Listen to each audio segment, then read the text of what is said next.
창조물이 간절히 기대하며 기다리는 바는 하나님의 아들들이 나타나는 것이니라 했을 때고, 창조물이라고 하는 단어가 지금 거기 19절에 나오죠.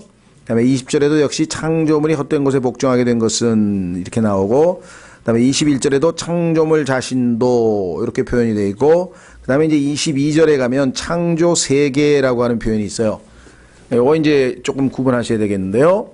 그러니까 그 하나님은 창조자, 크리에이터. 그런데 그 창조하신 그 사물, 이 창조물 중에는 크리에이션은 우리가 얘기하는 우주 만물을 다 포함하는 거죠. 그러니까 이 생명이 없는 유기물 아닌 생명이 없는 무기물까지도 포함해서 하늘, 별, 달 포함해서 뭐 강, 산 이런 거 할 때는 보통 우리가 합쳐서 그냥 creation, 창조 세계라 이렇게 얘기하고, 그 창조 세계 중에서 특별히 생명체가 있어요. 그죠? 생명이, 그 안에 생명이 있는, 이래서 창세기 1장 20절에 보면은 살아있는 또는 생명이 있는 것들을 물들은 내라 하고 이렇게 명하시잖아요. 그래서 이제 살아있는 그런 생명이 있는 것들을 얘기할 때는 창조물이라 그래요. 그러니까 우리도 살아있는 혼이잖아요. 우리 창세기 2장 7절에 보면 그런 의미에서 우리도 창조물이죠. 그런데 그 창조물이 새로운 창조물이 될 수밖에 없었던 것은 처음에 창조물이 타락으로 인해서 옛 창조물로, 그래서 옛 사람이라고 성경에 얘기했죠. 옛 사람 아담이란 표현을 썼는데요. 그래서 우리가 창조물이다. 근데 그 중에서 우리는 인간이다. 사람이다. 여러 창조물 중에서도. 그런데 이 조상은 아담이고, 그래서 우리가 이제 아담의 후손이라고 성경에 나와 있고, 그 아담의 후손은 다 어떻게 됐습니까? 본질상 하나님의 진노의 자녀다 이렇게 되어 있어요. 하나님의 진노의 대상이 된 것이죠. 그 진노의 자녀라고 하는 표현이 여러분과 저의 과거의 우리 모습이 진노의 자녀다. 한번 확인해 보겠습니다. 에베소서 2장. 에베소서 2장.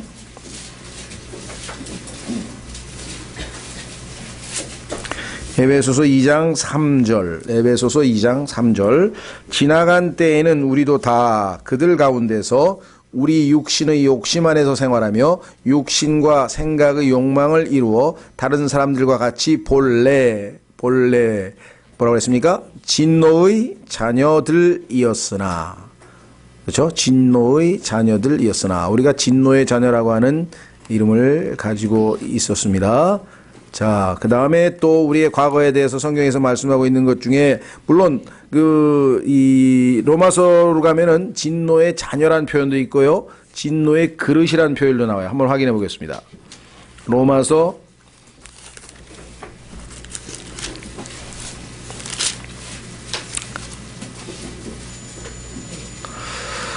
'찾으셨습니까?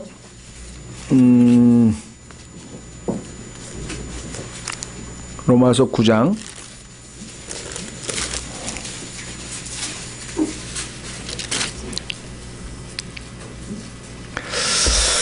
로마서 9장에 보면은 그 유명한 토기장이 비유를 주님께서 설명을 하십니다. 자, 그러면서 이렇게 말씀을 했죠. 20절부터 보겠습니다. 20절. 로마서 9장 20절. 아니라 오 사람아, 내가 누구이기에 하나님께 대꾸하느냐? 지어진 것이 자기를 지은 이에게 말하기를. 자, 그래서 이 지어진 것을 우리가 창조물이라고 조금 전에 살펴봤습니다. 우리는 지은이가 아니고 지어진 것에 해당되는데, 21절. 토기장이가 같은 덩어리의 진흙으로 한 그릇을 만들어 존귀에 이르게 하고 다른 하나를 만들어 수치에 이르게 할 권한이 없겠느냐? 만일 하나님께서 자신의 진노를 보이고 자신의 권능을 알리기 위해 파멸하기에 합당한 뭐라 그랬습니까? 무슨 그릇? 진노의 그릇. 진노의 그릇들에게 심히 오래 참으심으로 인내하시고. 우리가 과거에는 진노의 그릇이었어요. 진노의 그릇. 그런데 지금은 어떻게 됐나 보세요. 이로써 영광이 오도록 자신이 이미 예비한 무슨 그릇이요? 긍휼의 그릇들에게 자신의 영광의 풍성함을 알리려 하셨을진데 무슨 말을 하리요? 과거의 신부는 진노의 그릇이었는데 이제는 그 긍휼을 담는 긍휼의 그릇이 되었다. 그렇게 되어 있습니다. 그 이외에도 우리는 마귀의, 하나님의 자녀가 아니고 하나님의 아들이 아니라 마귀의 자식이라고 성경에도 말씀하셨고요. 거짓의 아비가 마귀라 그랬죠. 그래서 우리가 마귀의 자식이다. 또 우리는 마귀의 자식이라는 표현은 어디 나옵니까? 요한복음 8장인가 나오죠? 그 다음에 또 우리는 종이라 그랬죠. 종. 무슨 종? 죄의 종. 죄를 짓는 자는 죄의 종이니라. 역시 요한복음 8장에 나오고.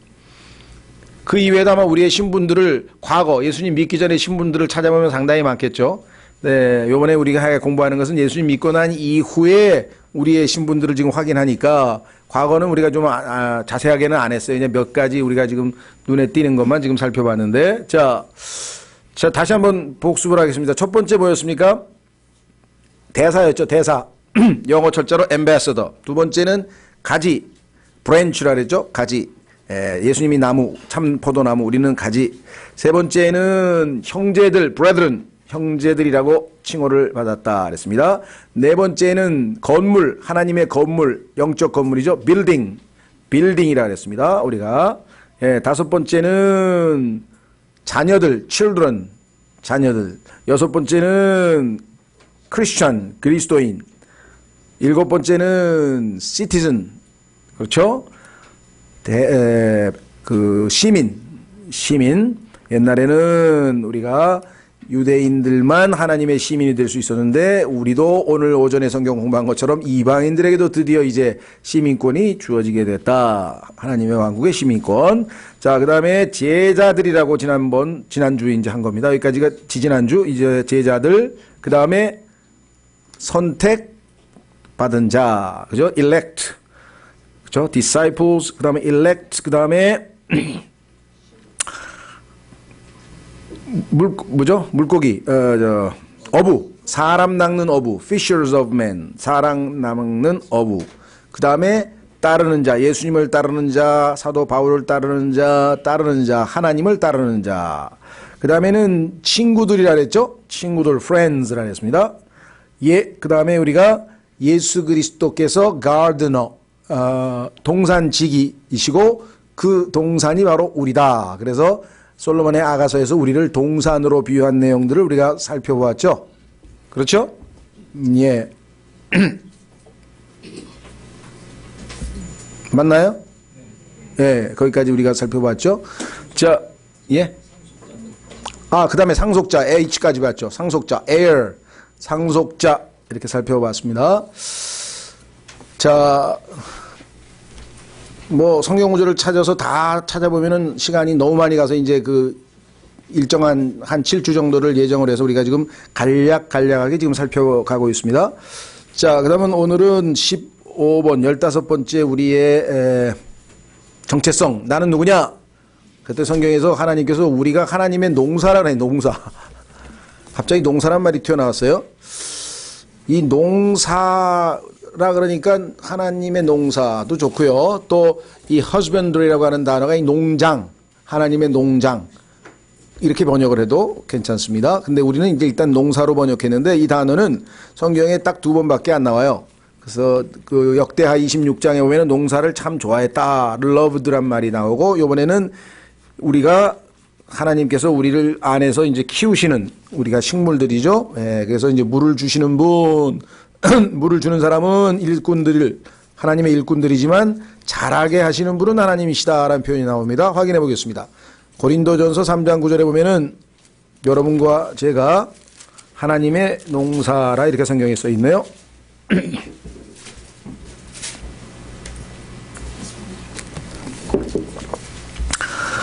자, 고린도전서 3장 5절부터 바울이 이렇게 항변을 합니다. 바울에 대해서 이런저런 불평을 하고 있는 고린도 교회 사람들에게 자 5절 그런즉 바울은 누구며 아볼로는 누구냐 그들은 단지 주께서 각 사람에게 주신 대로 너희로 하여금 믿게 한 사역자들이니라. 사역자 일하는 자라 이 말이죠. 섬기는 자란 뜻이고요. 섬기는 자인데 나는 심었고 아볼로는 물을 주었을 때 오직 하나님께서 자라나게 하셨나니 그런즉 이와 같이 심는 자나 물 주는 자는 아무것도 아니며 그거야 뭐 일하는 거지 물만 주는 건데 그런데 진짜 생명을 자라나게 하시는 분은 생명이신 하나님밖에 없으시다. 그래서 자라나게 하시는 이는 오직 하나님이시니라. 8절 이제 심는 자와 물 주는 자는 하나이며 저마다 자기의 수고에 따라 자기의 보상을 받으리라. 그렇죠? 여러분들도 지금 오늘 와서 심기도 하고 그 다음에 물 주기도 하고 여러분들이 다른 사람들에게 하나님의 말씀에 대해서 권면도 하고 이런 것이 다 지금 우리가 농사 짓는 거예요. 그렇죠? 예, 농사. 그러니까 우리가 실제로 농작물을 하는 걸 농사라 그러죠. 그 다음에 자식 키우는 걸 또 뭐라 그러죠? 자식 농사 잘 지으셨네요. 또 이런 사람들이 있죠. 예, 그 자식 농사도 농사예요. 마찬가지로 형제자매들 이 교회에서도 농사야 농사. 자, 그래서 9절 우리는 하나님과 함께 일하는 일꾼이요 너희는 하나님의 농사요 하나님의 건물이니라. 하나님의 건물은 빌딩은 지난번에 살펴봤고 오늘은 이 하나님의 husbandry란 말 성경에 나와 있죠. 자, 그래서 우리는 하나님의 농사다. 하나님께서 우리를 농사를 짓습니다. 하나님께서 우리를 농사를 지어요. 자, 그래서 지난번에 garden에 이어서 우리는 오늘 농사, 정원도 되고 농사도 되고 하나님께서 우리 안에서 막 garden, 꽃을 피우시기도 원하시기도 하시고 또 우리에게서 여러 풍성한 농작물을 이렇게 잘 키워내셔서 성장케 하시고 자라나게 하시는 일을 하신다. 그런 의미에서 봤을 때 우리가 하나님의 농사고 또 그 농사 지으시는 하나님을 함께 옆에서 일하는 동료 여기 나오죠. 하나님과 함께 일하는 일꾼. 이거 보통 일이 아니죠. 야, 하나님의 일꾼이 여러분과 제가 그렇게 명명을 받았다. 자, 밑으로 이제 내려가서 두 번째 농사, 하나님의 농사. 두 번째 도구들이란 말 써있네. 도구들. 자, 로마서 6장 13절에 보시면 instruments라네요. 로마서 6장 13절 instruments. 보통 성경에서 인스트루먼트란 단어가 나오면요 제일 많이 쓰인 용례는 악기입니다. 악기. 뮤지컬 인스트루먼트에서 악기에 대해서 인스트루먼트란 단어가 제일 많이 쓰이고요. 그 이외에도 여러 가지 도구들이 있죠. 근데 사람을 도구로 사용한 표현은 여기 딱 한 번밖에 안 나오네. 사람을 도구로 우리가 하나님께서 사용하시는 도구로 내어드리자 이런 뜻인데요. 헌신에 대한 얘기겠죠. 자, 이 표현은 사실 그리스도인들은 자주 씁니다. 우리가 하나님의 도구로 쓰임받기를 원한다든가 이런 표현은 자주 흔히 쓰죠. 성경적으로 옳은 말입니다. 로마서 6장 13절 또한 너희 지체를 불의의 도구로 죄에게 내주지 말며 죄가 우리를 이용해가지고 죄를 짓게 하면 안 되겠죠. 오직 너희 자신을 죽은 자들로부터 살아난 자로서 하나님께 드리고 너희 지체를 의의 도구로 하나님께 드리라. 하나님께서 사용하시는 의로운 도구, 의로운 일을, 올바른 일을 하는 도구로 쓰임을 받기를 원한다. 그래서 instruments, 도구란 말이 성경에 나와 있습니다. 과거에 이제 저는 그때는 이제 이 도구란 표현이 instruments라고 하는 표현이 성경에 분명히 있는데도 불구하고 이런 말을 자주 들었어요. 우리가 하나님께서 그냥 도구로만 사용하신다면 그렇죠? 도구라고 하는 것은 도구를 사용하는 그 분하고 특별한 연관이 있는 건 아니잖아요. 인격적인 무슨 친밀한 관계가 있는 건 아니잖아요. 그렇죠? 예, 그런 면으로 봤을 때 우리는 단지 도구만 되어서는 안 된다. 이렇게 얘기들을 많이 들었는데 그러면 뭐냐 그랬더니 그분을 우리 안에 담고 다니는 그릇이다. 아까 우리 긍휼의 그릇 봤죠? 하나님의 긍휼을 담고 다니는 그릇, 긍휼의 그릇 뿐만 아니라 우리를 성경에 보니까 그릇이라고 묘사한 부분이 성경에 여러 번 나와요. 나중에 이제 베슬이란 말을 또 찾겠지만 V자 영어의 철자 V에 가서 한번 오늘 확인을 해보고 단지 도구로만 쓰임받은 것이 아니라 우리는 주님과 더 친밀한 관계로 볼 때는 그릇이다라는 표현이 우리에게 있습니다. 한번 확인해 보겠습니다. 자, 고린도 후서 4장이죠. 고린도 후서 4장에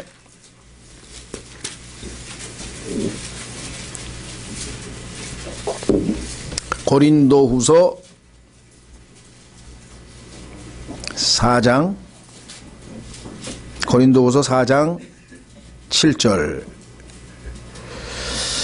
그러나 우리가 이 보배를 질그릇 안에 가지고 있나니 하면서 이 우리를 스스로를 질그릇에다가 우리가 비유를 했죠. 질그릇 자, 그리고 이 그릇은 주님을 우리 안에 담고 다니는데 주님이 거룩하시고 깨끗하신 분이기 때문에 하나님 앞에 쓰임을 받으려면은 어떤 그릇을 하나님은 쓰시는가, 거기에 대해서 디모데 후서에서 고귀한 좋은 비싼 이런 그릇만 쓰는 게 아니라 중요한 거는 깨끗한 그릇이냐 아니냐가 제일 관건이라 그랬죠.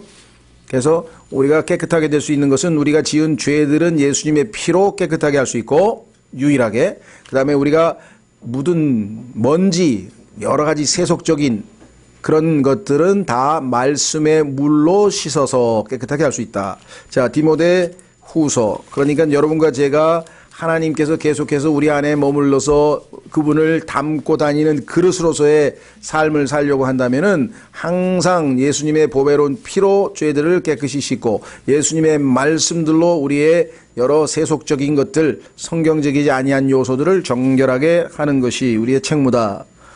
자, 20절 디모데후서 2장 20절 디모데후서 2장 20절 그러나 큰 집에는 금그릇과 은그릇뿐 아니라 나무그릇과 질그릇도 있어 어떤 것들은 존귀에 이르고 어떤 것들은 수치에 이르나니 그러므로 사람이 이런 것들로부터 자기를 깨끗하게 하면 존귀에 이르는 그릇 곧 거룩히 구별되어 주인이 쓰기에 합당하며 모든 선한 일에 예비된 그릇이 되리라. 그릇의 종류의 문제가 아니라 그릇 자체가 깨끗하냐 깨끗하지 않느냐가 주인이 쓸 것인지 안 쓸 것인지를 결정하는 기준이 된다. 이렇게 말씀을 했습니다. 자, 세 번째 17번 오늘 우리가 살펴보고자 하는 나는 누구냐? 보석들이라 그랬네요. 보석들. 자, 우선 말라기 3장 17절에 구약성경 말라기 3장 17절에 하나님께서 우리를 보석으로 만드신다. 성경에 따르면 보석으로 만드는 그 과정은 성령님의 역사입니다. 변화. 보석은요, 돌이 오랜 세월 압력과 열을 받아서 변화된 것이에요. 돌과 보석은 성분이 같은 것이죠. 다만 오랜 시간의 압력과 열이 필요한데, 자, 확인해 보겠습니다. 말라기 3장 17절. 말라기 3장 17절. 16절서부터 보시면 이 보석이 대상이 되는 사람들이 누군가. 말라기 3장 16절 그때 주를 두려워한 자들이 서로 자주 말하며 주께서 귀를 기울여 그것을 들으시고. 자, 주님을 두려워하는 사람들은요 서로 자주 대화를 나눕니다. 주님에 대해서. 주께서 귀를 기울여 그것을 들으시고 주를 두려워한 자들과 자신의 이름을 생각한 자들을 위하여 하루에 아침에 일어나면서부터 시작해서 밤에 잠들 때까지 얼마만큼 주님을 우리가 생각하는 것인가. 자신의 이름을 생각한 자들을 위하여 자기 앞에서 기념책을 기록하셨느니라. 만군의 주가 말하노라. 내가 나의 보석들을 만드는 그날에 그들을 나의 소유로 삼을 것이요 또 사람이 자기를 섬기는 자기의 친아들을 아끼는 것 같이 내가 그들을 아끼리니 그때 너희가 돌아와서 의로운 자와 사악한 자를 분별하고 하나님을 섬기는 자와 섬기지 아니하는 자를 분별하리라. 자, 여기에 지금 보석들이라고 하는 표현이 나와 있는데 여기 단어는 소위 요즘에 그 쓰는 주얼이네, 주얼. 그죠? 주얼이라는 표현이 여기에 분명하게 나와 있는데요. 자, 그러면 신약 성경으로 가서 구체적으로 어떤 보석이냐? 보석 종류가 머리 한두 개가 아니죠? 요한계시록에 가니까 뭐 보석 종류가 10개 이상, 12개 대문에 다 보석이 다 다르죠? 거기다 진주까지 포함하니까 굉장한 다양한 종류의 보석이 있습니다. 그러니까 보석을 좋아하는 건 나쁜 건 아닌 것 같은데요. 지상에 있을 때는 뭐 없어도 되고 나중에 우리가 하늘에 가면 정말 진정한 보석을 보겠네요. 불순물이 없는. 왜냐하면 금도 투명한, 그죠? 아무런 불순물이 없을 때 금이 투명하다 그랬어요. 그걸 정금이라고 성경에서 이제 얘기를 했는데, 자, 마태복음 13장에 보면은 예수님께서 이 땅에 오셔서 자신의 생명을 값으로 치르고 보석을 구입하십니다. 예, 이 땅에 오신 목적 중에 하나가 보석을 구입하러 오셨는데, 자, 그 보석 중에서 보석이 두 종류가 있어요. 한번 확인해 보겠습니다. 마태복음 13장 45절. 마태복음 13장 45절. 자, 우선 44절에 보시면요. 주님께서 하신 비유 가운데 이런 비유가 있습니다. 숨겨진 보물에 대한 비유인데요. 또 하늘의 왕국은 마치 밭에 숨겨진 보물과 같으니라. 사람이 그것을 발견하면 숨겨두고 그것의 기쁨으로 인해 가서 자기의 모든 소유를 팔아 그 밭을 사느니라. 자, 성경에 보니까 밭은 세상이라고 주님께서 옛날에 해석을 하셨죠. 근데 성경에 보면 이 보물이라고 하는 것은 어렵지 않아요. 왜? 구약 성경에 찾아보면 하나님께서 이스라엘을 나의 보물로 삼겠다. treasure 하면서 peculiar, 특별한 보물로 삼겠다는 표현이 자주 나와요. 그러니까 44절에 나와 있는 것은 이스라엘에 관한 이야기인데, 자, 구약 성도들에 대한 얘기인데, 여기 보시면 뭐라고 되어 있는 거 아니? 사람이 그것을 발견하면 숨겨두고 그랬어요. 이제 44절에 보면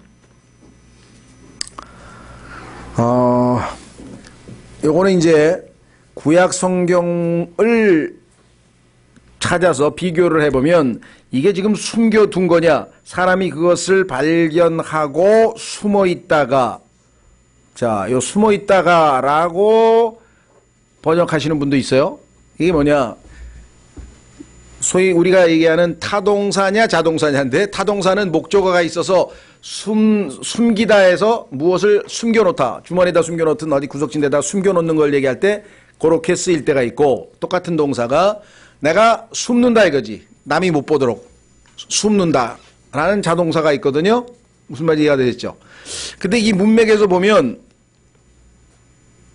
영어 표현에 보면 뭐라고 되어 있는 거 아니, 사람이 그것을 발견하면 하고 그 다음에 뒷부분에 he hid it, 그가 숨는다, 이렇게 자동사로 돼 있어요. he hid it, 그것을 숨겨두고 하고 it가 나오면 숨겨두고죠. 무슨 말이 이해가 되겠죠? 예. 그것을 숨겨두고 이렇게 목적어가 안 나와 있기 때문에 이게 자동사로 보는 것이, 그렇게 해석하는 분이 있는데 저는 그게 맞는 것 같아요. 근데 일반적으로는 전부 다 이걸 숨겨두고로 해석을 많이 했기 때문에 개혁성경서부터 익숙지 않으신 분들은 아마 이게 자, 단정적으로 하지만 한번 생각해 보라시는 거예요. 왜냐하면 구약 성경에 보니까 하나님께서 이스라엘 백성들이 하나님의 말을 안 들을 때, 하나님께서 말을 안 들을 때 하신 징계의 방법이 다양한 게 있어요. 여러분들도 아마 부모님으로서 자식이 말을 안 들을 때 다양한 방식으로 징계하시겠죠. 용돈을 안 주는 사람도 있고, 뭐 화가 나면 뭐 때리는 분도 있고, 어떤 분은 뭐 쫓아내서 밥을 안 주는 사람도 있고, 하여간 뭐 다양한 형태로 하여간 징계를 하실 거라 이 말이죠. 예, 그런데 성경에 보면 하나님께서 하시는 징계 방법 중에 하나는 뭐냐면 숨어버리시는 거예요. 얼굴을 안 보여주시는 거예요. 그래서 네가 나를 얼굴을 못 버리라, 이렇게 성경에 나와요. 여러 번. 그런 것으로 봤을 때에는 여기서도 지금 숨어 있다가가 될 수도 있다. 특히 영어 문장 문법으로 봤을 때는 이게 자동사로 되어 있다라고 지금 저는 이제 생각을 하는 거예요. 그래서 이제 요거는 구약 성경을과 비교해서 여러분들이 그냥 참고로 하라고, 여기서 그냥 답을 딱 내리기보다는 한번 좀 생각해 볼 문제가 있다는 거예요. 자, 그래서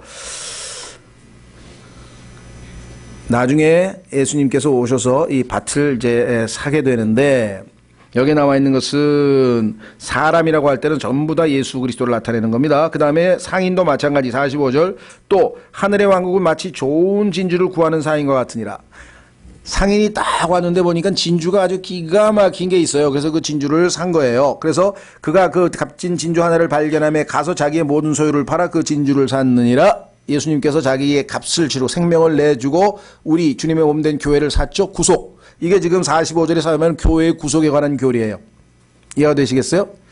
자, 그러면 보석과 보물과 진주를 구별했다. 아, 유대인과 이방인이니까 뭔가 달라서 구분했나 보다라고 우리가 1차적으로 생각할 수 있고요. 두 번째, 저는 보석 전문가는 아닙니다. 보석은 잘 몰라요. 잘 모르는데, 일반적으로 알려지기를, 일반적인 보석은 무기물입니다. 무기물이라는 거 아시죠? 유기물, 무기물. 예. 그래서 돌이에요, 돌. 그러니까 예를 들면 석탄이라고 하는 그 돌이, 그렇죠? 하나의 돌인데, 이 석탄에 뭐 수없이 긴 세월 동안 열과 압력이 가해지면 다이아몬드가 돼요. 그러니까 다이아몬드하고 석탄하고 화학 성분은 똑같은데, 오랜 기간에 열과 압력이 가해지면 다이아몬드가 된다 이거죠. 이것은 영적으로 우리에게도 굉장히 성령님의 변화시키시는 과정과 일치하죠. 예. 여러분과 제가 성경에서 돌이라 이제 돌. 그렇죠? 예, 우리도 돌인데 이 돌을 가져다가 하나님께서 열과 압력, 뭔지 아시겠죠? 예, 많은 시련과 많은 고난과 많은 어려움을 주어서 우리로 하여금 점점 보속이 돼서 변화돼서 나중에 이렇게 변화되는 거예요. 그런데 우리는 생명이잖아요. 자, 맨 아래 보세요. 거기 맨 끝에 보면 우리 21번에 살아있는 돌이라 그랬죠? 라이블리 스톤이라, 라이블리 스톤. 그러니까 우리는요, 독특한 돌이에요, 이게. 돌이 생명이 있어, 생명. 왜? 예수님이 리빙 스톤이니까. 산 돌이신 예수님, 우리는 살아있는 돌이란 말이죠. 그래서 보석 중에서 유일하게 유기체로부터 만들어진 보석이 있어요. 이것은 뭐냐? 그것이 바로 진주예요. 그러니까 진주는 바다에서 조개가 있는데 그 조개의 틈바구니로 모래가 침투합니다. 모래가. 그래서 조개 안에 상처를 내요. 그러면은 그 상처 입은 부분에 조개가 뭔지 모르지만 하여간 뭘 분비해요. 상처가 났으니까 우리가 피가 나듯이 뭐가 하여간 몸에서 뭐가 분비가 돼서 그 분비된 그 분비물과 그 모래를 감싸고 있는 분비물이 역시 오랜 압력과 열을 견디게 오랜 시간이 지나면 그게 진주로 바뀌는 거예요. 그러니까 진주나 보석이나 다 마찬가지인데 돌은 돌인데 열과 압력도 마찬가지인데 진주만 유일하게 뭐가 들어갔어요? 생명체인 조개의 분비물이 거기에 더해져서 만들어졌다는 거죠. 그래서 예수 그리스도께서 교회를 유독 진주에다가 비유한 이유는 그러한 생명이 있는 라이블리 스톤이기 때문에 무슨 말이 되셨어요? 예. 자, 그래서 여기 보시면 진주 얘기가 나와 있습니다. 자, 그래서 우리는 보석이다. 그러니까 precious, 뭐 우리가 고귀한 돌, 존귀한 돌에서 precious stone이라는데요. 보석을 일반적으로 precious stones. 과거에 쓸데없이 굴러다니는 그런 돌이 아니라 정말 이제는 고귀한 돌이 되었다. 신원을 확인했고요. 18번째 우리의 이름들, 타이틀 중에 하나는 뭐냐면 왕들이라 그랬다. 이거는 뭐 정말 우리가 자격이 없는데 하나님께서 예수 그리스도로 말미암아 왕으로 삼으셨으니까 뭐 할 말이 없죠. 너무 감사할 뿐이죠. 자, 계시록 1장 6절. 옆에 있는 사람들 한번 보세요. 나중에 이 사람이 왕이 될 사람이네. 왕제네, 왕제. 알고 보니까 별 볼 일 없는 사람이 옆에 앉은 줄 알았더니 나중에 왕이 될 사람이야. 예? 요한계시록 1장.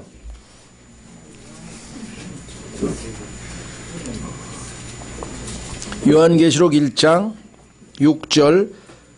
하나님 곧 자신의 아버지를 위해 우리를 왕과 제사장으로 삼으신 그분께, 즉 그분께 영광과 통치가 영원무궁토록 있기를 원하노라 그랬죠. 자, 분명히 우리를 왕으로 삼으셨다고 얘기를 했죠.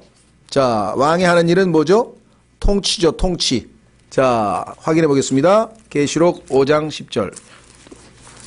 몇 장 더 넘기시면 5장 10절에 보니까 거기에 왕이기 때문에 다스린다 이렇게 돼요.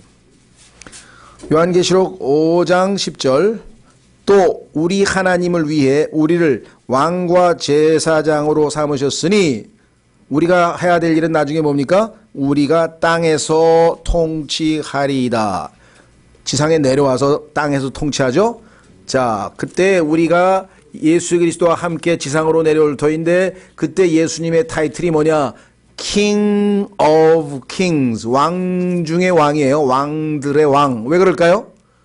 우리가 그분과 함께 내려온다 이 말이죠. 자, 계시록으로 가보겠습니다. 19장. 여러분과 제가 거기에 나와 있는 성경에 여러분과 제가 여기 나와 있어요. 여러분 굉장한 인물들이에요. 성경에 등장하고. 자, 계시록 19장에 예수 그리스도의 타이틀 가운데 하나가 왕 중의 왕. 어디 있나요? 예, 16절. 그분께는 그분의 옷과 넓적다리에 왕들의 왕, 주들의 주라고 기록된 한 이름이 있느니라. 왕들의 왕. 이 왕들이 지상으로 내려올 때는 주님의 군대로 내려와요. 혹시 어제 우리 신학원에서 공부하신 분들 요엘서 개요할 때 기억나세요? 예, 하나님의 군대, 주의 군대야 우리가. 왕들의 왕인데 이분은 너무나 위대하시기 때문에 왕들의 왕이기 때문에 지상의 왕으로 오시는데 졸개들이 다 왕들이야 또. 어마어마하신 분이야. 졸개들이 전부 다 왕들로 된 졸개들을 데리고 내려오신대. 생각해 보셨어요? 어마어마하죠? 예, 요엘서 한번 가보세요. 야, 이거 뭐, 왜 그러냐. 이게 그냥 평범한 군대가 아니에요. 그냥 군대가 아니고, 자, 여러분과 제가 이 거듭났기 때문에 어떤 영광스러운 몸을 지니고 있어서 요엘서로 가보세요. 요엘서. 예, 요엘서 하면요. 안타깝게도 우리나라에서 제일 교회 많이 다니는 사람이 알고 있는 요엘서는 뭐냐 그랬더니 사도행전 2장에 인용이 돼가지고 늙은 사람도 환상을 보고 젊은이도 꿈을 꾸고 뭐 밤낮 그거 해가지고 그냥 늦은 비가 내리고 이른 비가 내리고 밤낮 해가지고 이 순복음교회에서 얘기하는 환상 꿈 요엘서 하면 전부 다 그거밖에 몰라. 왜? 사도행전 2장에 인용이 됐거든. 근데 그거는 예수님이 재림 때 이루어질 일인데 벌써 이루어졌다고 착각을 하고 교리적으로도 오해를 하고 있는 빗나간 부분이에요. 언제 사도행전 2장에서 하늘이 핏빛으로 물들고 달이 어두워지고 그런 현상이 언제 있었습니까? 전혀 그런 현상 없었어요. 그렇죠? 미래에 있을 일을 지금 얘기했고 일시적으로 사도들에게 지금 방언했기 때문에 사도들이 그런 그 환상을 본 거에 대한 일시적인 적용이 일시적으로 성취된 거지 진짜 본래 제대로 성취된 거는 예수님의 재림 때 이루어질 일인데 그걸 이루어진 것처럼 착각을 하고 있는 것이겠죠. 요엘서 하면 오히려 우리 그리스도인들은 주의 군대가 지상에 내려오는 걸 봐야 돼요. 자, 예수 그리스도와 함께 내려오는데 확인해 보겠습니다. 11절. 11절 요엘서 2장 11절 주께서 자신의 군대 앞에서 신이 목소리를 내시리로다. 그분의 진영은 힘이 크며 자신의 말씀을 집행하시는 이는 강하시도다. 주의 날이 크고 심히 두려우니 누가 그날을 견디리요. 예수 그리스도를 거부한 모든 자들을 다 베어버리기 위해서 심판하기 위해서 지상에 재림하시는 왕과 그 왕을 호위한 우리인데 우리를 주의 군대라고 했고 그들은 다 왕의 신분으로 이 지상에 내려오게 됩니다. 그런데 그 군대가 얼마나 엄청난 군대인가 한번 확인해 보세요. 자, 찾으셨습니까? 예. 3절부터 보겠습니다. 3절.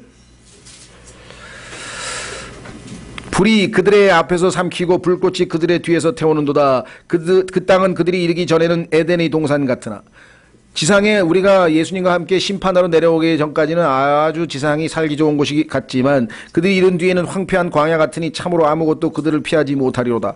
그들의 모양은 말의 모양 같고 그들의 달리는 것은 기병 같으니 우리도 말 타고 오네요. 그들의 뛰는 것은 산꼭대기에서 나는 병거 소리 같고 지푸라기를 삼키는 불꽃 소리와도 같으며 강한 백성이 전열을 갖추고 싸우는 것 같으니 일사불란하게 주님을 따라서 옵니다. 아까 주님을 따르는 자라 그랬죠. 우리가 그들의 얼굴 앞에서 백성들이 크게 고통을 받으며 이 지상에 있는 자들이 고통을 당하게 되겠죠. 모든 얼굴이 검게 되리라. 그들이 용사같이 달리고 군사같이 성벽을 오르며 각각 자기 길로 전진하고 자기 줄로 흐트러뜨리지 아니하며 일사불란하게 흐트러뜨리지도 않아요. 계속 전진합니다.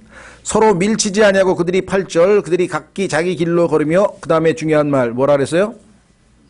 칼에 넘어져도 상하지 아니하리라.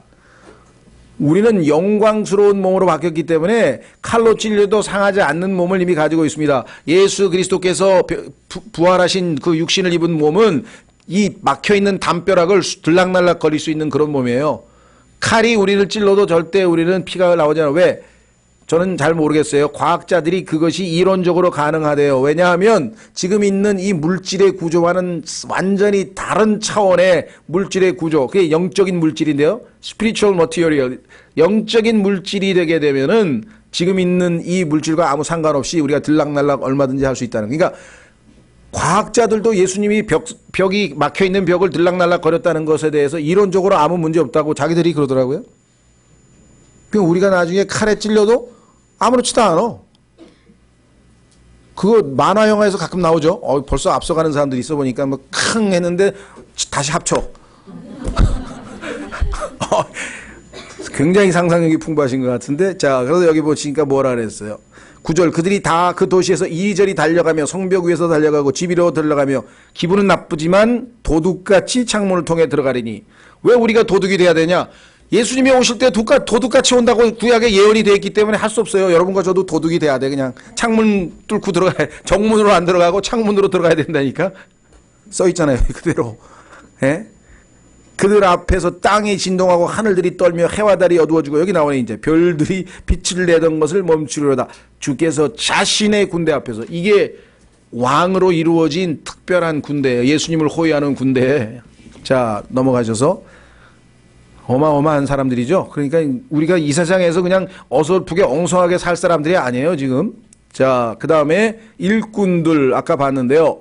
자, 농장에서 하나님과 함께하는 일꾼들, 그 다음에 형제자매들끼리도 서로 일꾼들이란 말이, 뭐, 일하는 사람을 일꾼들이라고 하는데, 자, 영어와 달리, 우리말은 조금 조심해야 될 게 뭐냐. 우리는 일꾼들이란 말이 한 단어로 돼 있어요. 그런데 영어는 workman, 일하는 work, 일이죠, 일. 일하는 사람에서 workman, 일꾼, 이렇게 돼 있어요. 그런데 여기서는 laborer 할 때는 이 labor라고 하는 말은 work하고 차이가 뭐냐. 우리말로 굳이 번역하면 수고예요, 수고. 그러니까 일은 그냥 일이고 수고는 마음을 다해서 최선을 다해서 일할 때 우리가 수고라 그러죠. 그 뉘앙스 차이를 좀 아시겠어요? 자, 확인해 보겠습니다. 성경에서 이걸 구분해 놓으셨어요, 하나님께서. 근데 우리말로는 그냥 workman도 일꾼, laborer도 일꾼 그러니까 혹시 달리 표현할 방법은 없는지 한번 좀 생각해 보셨으면 좋겠는데 여러분에게 뭐 숙제가 되겠습니다만은 자 데살로니가 전서에 가면 일과 수고를 구분해 놨어요. 그러니까 일꾼 그 다음에 뒤에 표현이 수고하시는 분 이거 너무 길잖아. 그 번역하기가 좀 어색하죠. 일꾼은 괜찮은데 수고하시는 분 그렇다고 요즘에 얘기하는 것처럼 노동자, 레이버가 노동자예요, 이게. 요즘 세상 사람들은 그걸 노동자로 번역하는데 우리는 그냥 노동자 그러면 자본가에게 대항하는 사람 뭐 또 이상한 이미지가 자꾸 떠오르니까 성경에다 또 노동자라고 번역하기도 좀 그렇고 그래서 좀 이렇게 여러분이 한번 대안이 없을까. 왜냐하면 영어는 workman은 일꾼이 맞아요. 그런데 laborer도 일꾼으로 하기 말고 뭐 달리 할 수가 없을까. 왜? 일, 수고 이렇게 두 가지 구분을 해놨어요. 확인해 보겠습니다. 데살로니가 전서 1장. 데살로니가 전서 1장. 3절. 데살로니가 전서 1장 3절. 하나님 곧 우리 아버지의 눈앞에서 우리 주 예수 그리스도 안에 있는 너희의 믿음의 행위와 이 행위라고 하는 말도 이제 일이에요. 일, work. work of faith. 믿음의 행위와 그 다음에 사랑의 수고 labor of love 그러니까 일은 믿음으로 하는 것이고 수고는 더 나아가서 사랑이 더해질 때 이것을 수고라 그래요. 그렇죠? 아이고 너무 수고하십니다. 이거 하고 일 열심히 하시네요. 어떤 게 더 셉니까? 일 열심히 하시네요. 이거 하고요. 너무 수고가 많아요. 뒤에가 훨씬 세죠. 그 차이 아시겠어요? 네. 근데 이제 일꾼 할 때 레이버로도 그냥 일꾼으로 번역하니까 요거는 어떻게 뉘앙스를 살릴 수 없겠느냐 한번 좀 여러분들이 창의력을 좀 발휘해서 혹시라도 다음번에 뭐 개정할 때 좋은 무슨 대안이 있었으면 좋겠다 그런 취지에서 말씀을 드리는 것이고요. 20번째 20번째 야 이거 앞으로 큰일 났네. 명함을 큰 거로 해야 되네. 이거 20개를 다 어떻게 명함 하나에다가 지금 60개를 적어 넣어야 돼. 나를 소개하려면 무려 60개. 그죠? 내가 누군지를 여기다 써야 되는데 다 써야 될 거 아니에요. 성경 구절까지 적으려면 더 길어질 것 같은데 지금 한 장 요만한 명함 갖고는 좀 힘들 것 같은데. 자, 그 다음에 빛이라 그러네. 빛. 자, 근데 원래 우리는 빛이 아니죠. 빛이신 분이 따로 있어요. 자, 확인해 보겠습니다. 요한일서. 요한일서에 가면 빛이신 분이 계시고 그러기 때문에 우리가 빛이에요. 아까 자 요한 1서로 가시면은요 거기에 1절에 보면 1장에 보시면 이렇게 돼 있어요.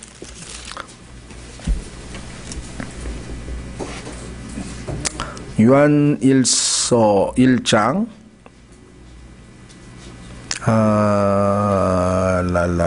요한복음이 낫겠네요. 더 정확하게 보죠. 왜냐하면 거기에 대문자로 된 예수님이 나오니까 요한복음으로 가시죠. 죄송합니다. 요한 1서 대신에 요한복음으로 가시면 1장에 보시면 거기에 이렇게 기록되어 있습니다. 예수님이 빛이라고 할 때 그 빛은 대문자로 되어 있어요. 자, 예수님은 하나님의 아들이시죠? 대문자. 우리도 하나님의 아들들이죠? 우리는 소문자. 예수님은 빛이시죠? 대문자. 우리도 빛입니다. 소문자. 차이 아시겠죠? 근데 우리말로는 이걸 뭐 할 수 없으니까 글자체가 굵은 글씨냐 일반 활자냐 그걸로 구분해 놨어요. 영어는 대문자 소문자가 있는데 우리는 그게 없으니까. 자, 요한복음 1장에 보시면 이렇게 되어 있습니다. 요한복음 1장 6절. 요한복음 1장 6절. 하나님께서 보내신 사람이 있었는데 그의 이름은 요한이더라. 바로 그가 증언하러 왔으나 이것은 그 빛에 대해 증언하여. 자, 그 빛에 대해서 증언한대요. 그 대문자 이 빛이 글씨가 좀 굵은 글씨로 쓰여 있죠. 고딕체 비슷하게 그 빛에 대하여 증언하여 모든 사람이 자기를 통해 믿게 하려 함이라. 그렇게 되어 있죠. 그런데 5절에 나와 있는 그 빛, 그 다음에 4절에 나와 있는 빛, 그러니까 요한복음을 읽을 땐 조심하셔야 돼요. 빛이 소문자 빛인지 대문자 빛인지 그 구별 안 하고 막 섞어서 읽다가는 또 혼동이 생겨서 잘못된. 그러니까 예수 그리스도께서 바로 빛이세요. 그런데 우리도 그분 덕분에 빛을 나누어 받아서 빛들이 되었어요. 그렇죠? 자, 확인해 보겠습니다. 요한복음 5장, 마태복음 5장. 마태복음의 5장 하면은 예수님께서 너희는 빛이라 그래. 갑자기 우리는 예수님이 빛인데? 그렇지. 나는 뭐예요? 하나님의 아들 대문자. 너희는 하나님의 아들들 소문자. 나는 빛 대문자. 너는 소문자 빛들. 아시겠죠? 예. 마태복음 5장. 14절. 마태복음 5장 14절. 너희는 세상의 빛이니 산 위에 세운 도시가 숨겨지지 못하리라. 그죠? 분명히 여기 빛이라고 주님께서 말씀하셨죠? 자, 그런데 자, 여기서 보세요. 15절. 또 사람들이 등잔불을 켜서 통 밑에 두지 아니하고 등잔대 위에 두나니 그리하여야 그것이 집안의 모든 사람에게 빛을 주느니라. 자, 여기까지 이제 빛을 비춘다는 얘기까지는 별 문제가 없어요. 근데 이제 밑으로 그 다음에 내려갑니다. 16절이 이제 우리에게 뭔가 시사하는 바가 크다. 16절은 뭐라고 되어 있나 보세요. 이와 같이 너희 빛을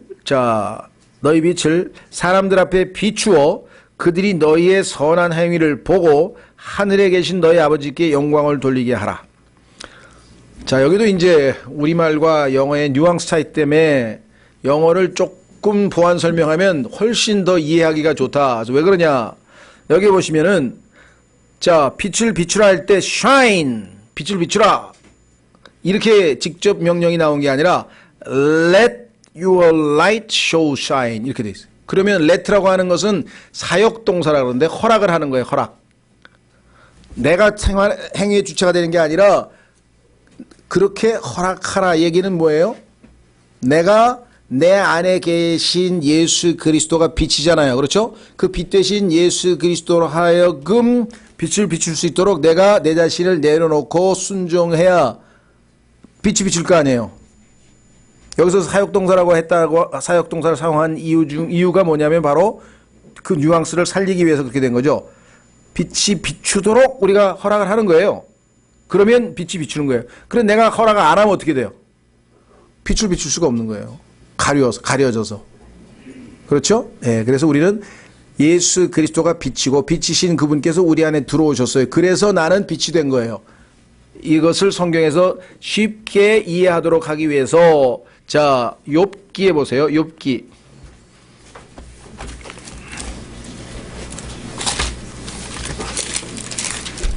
욥기 14장인가? 지금 내가 성경 기억이 맞는지 모르겠는데.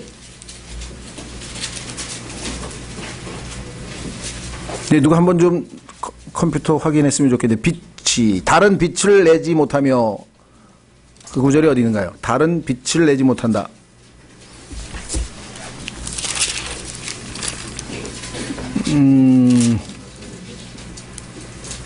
컴퓨터 도사들이 왜 아무 반응이 없어?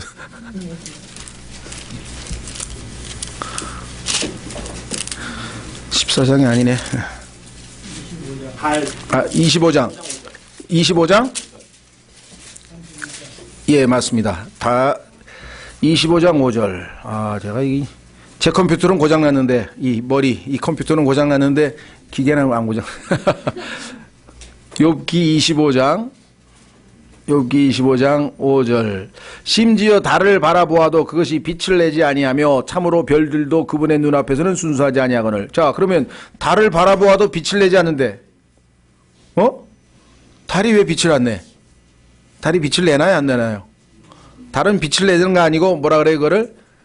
반사한다 그러죠. 반사. 그러니까 태양, 의의 태양이신 예수 그리스도를 받아서 반사해서 보낼 때 우리는 달빛이 비친다라고 표현은 하지만 실제적으로는 달이 빛을 만들어내는 그 주체는 아니죠. 마찬가지로 마태복음 5장 16절에서도 너희 안에 있는 빛을 비추게 하라는 얘기는 안에 있는 빛은 누구예요? 예수 그리스도죠. 그러니까 우리는 예수 그리스도가 내 안에 들어오셔서 그 예수님을 바깥으로 사람들에게 나타내서 보이라는 뜻으로 빛을 비추라는 뜻이지 우리가 빛을 생산해내가지고 쫙 비치라 그런 뜻은 아니죠.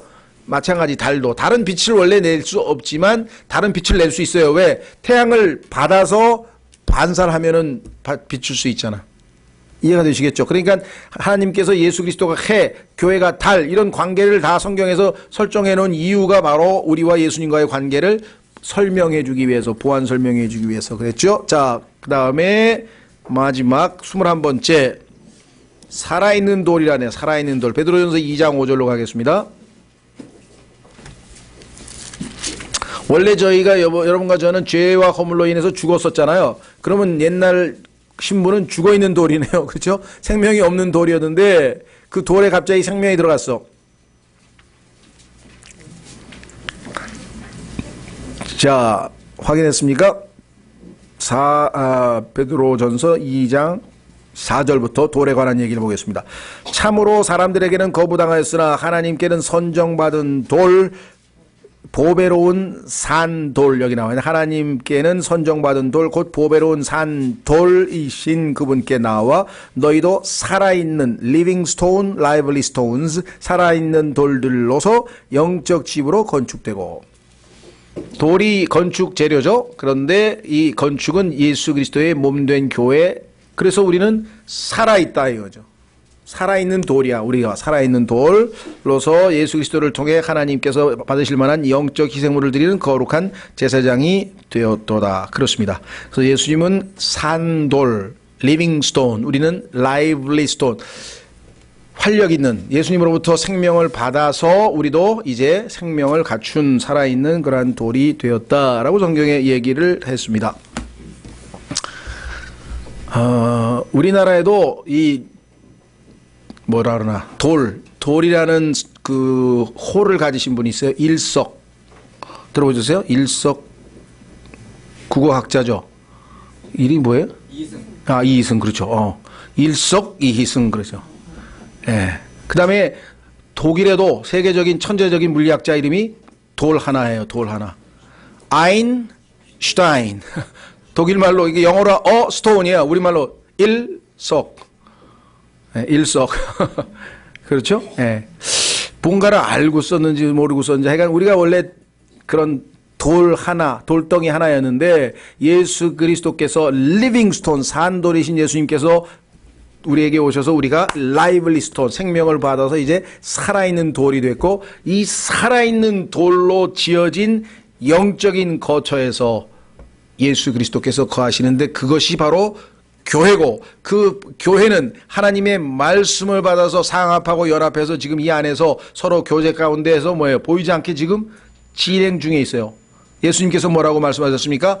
I will build my church. 나는 내 교회를 세우겠다 했을 때 그 약속을 지금 현재 진행하고 있어요. 지금 우리가 지어져 가고 있는 거예요. 지체들과 같이 지금 마치 우리가 집 지을 때 돌 하나 이렇게 올리고 이렇게 모르타로 칠하고 또 붙이고 해서 막 계속 쌓아 올라가잖아요. 그래가지고 집이 올라가잖아요. 그렇죠? 나중에 가니까 완성이 돼서 너무나 멋진 집이 됐듯이 지금 현재 2000년 동안 예수 그리스도께서는 살아있는 돌들을 계속해서 재료를 모아가지고 지금 현재 계속해서 상합하고 연합해서 지금 보이지 아니하는 영적 spiritual habitation, 영적인 집을 지어가고 거처를 지어가고 계신다는 것입니다. 이것을 성경에서 church building, 교회 건축이라 그래요. 예배당 설계도 해가지고 그건 예배당이지 생명이 없잖아. 그건 산돌이 아니잖아. 라이블리 스톤이 아니잖아요. 죽은 돌이잖아요. 진짜 산돌이 건축돼서 예수 그리스도께서 이 안에서 평안히 거처할 수 있는 그런 집으로 지어져 가는 것이 이 시대의 우리의 운명인데 이 깊은 사실을, 이 진리를 모르는 사람들은 이 세상에서 제일 골치 아픈 데가 어딘지 아니? 교회야, 교회. 말도 많고 탈도 많고 진짜 골치 아파. 야, 집에서 딱 아침에 텔레비 틀어놔봐. 세계에서 최고로 똑똑한 사람이 아침 11시, 9시 설교, 7시 설교, 9시 설교, 11시 설교, 2시 설교. 뭐 쟁쟁한 사람들이 막 성경 공부 막 세고 셌는데 편히 앉아서 햄버거 먹어가면서 콜라찌 마셔가면서 들으면 됐지. 뭐하러 돈 들이고 차 들이고 뭐 그냥 왜 가져가 교회 가서 날 째려봤네 어쨌네 뭐 말이 거치네 어쩌네 목사가 설교를 길게 하네 말이야. 왜 그렇게 골치 아프게 사냐? 그 멍청한 사람들이어서 그래요. 왜? 아무리 기가 막힌 멋진 재료라도요, 건축상에 가면 다 질서 정연하게 막 대리석이고 뭐고 고급 쫙 산들리게 다 있어요. 최고급. 그거 아무 의미가 없어요. 왜? 그걸 가져다가 집을 지어서 건축물이 멋지게 완성이 될 때 그 재료의 가치가 의미가 있는 거지, 그 재료 위에 멋지게 앉아있으면, 놓여있으면 무슨 의미가 있냐는 거죠. 그렇죠? 그럼 여기 오면 어떻게 해요? 여기 오면 딱 보니까, 옆에 여기 좀 빗당하네. 그럼 뭐야? 쫙 째야 되잖아요. 그렇잖아요? 딱딱 때려가지고, 왜? 모난 데는 다 갉아내야 되잖아요. 그래가지고 딱 맞추고 그 옆 사람하고 맞아야지, 뒷사람하고 맞아야지, 윗사람하고 맞아야지, 막 하다 보면, 아이고, 여기 아프고, 그 모든 과정을 거쳐서 여러분과 제가 지금 빚어져서 하나님 보시기에 그나마 편안히 거하실 수 있는 건축이 지금 그 돌들이 다듬어져 가야 되는데, 그래서 성경은 채석상에서 채석장. 그래서 돌 만들 때는 시끄러우니까 채석장은 저 멀리서 탁 만들어서 완성된 거를 여기서 가지고 와서 이렇게 탁탁탁탁 조립했다고 지금 그 구약 성경에 보면, 구약에서 성전 건축하는 걸 잘 유심히 읽으면요, 오늘날 교회의 영적인 건축에 대해서 많은 뭔가를 얻을 수가 있어요. 그래서 골치 아프고 힘들더라도 계속해서 교회에서 나와서 이 안에서 세상 말로 지지고 볶든지 뭐가 해서 이루어져야지, 난 조용히 살란다 그러면 하나님의 뜻에서는 벗어나 있는 거예요. 그래서 힘들더라도 조금 여러 가지 부딪히더라도 계속 교회 생활은 반드시 해야만 하나님의 뜻 안에서 자신의 인생이 의미가 있게 된다. 이걸 꼭 잊지 마시고요. 예, 그래서 다음 시간에 이제 또 우리 7개씩만 하겠습니다. 다 같이 일어나셔서.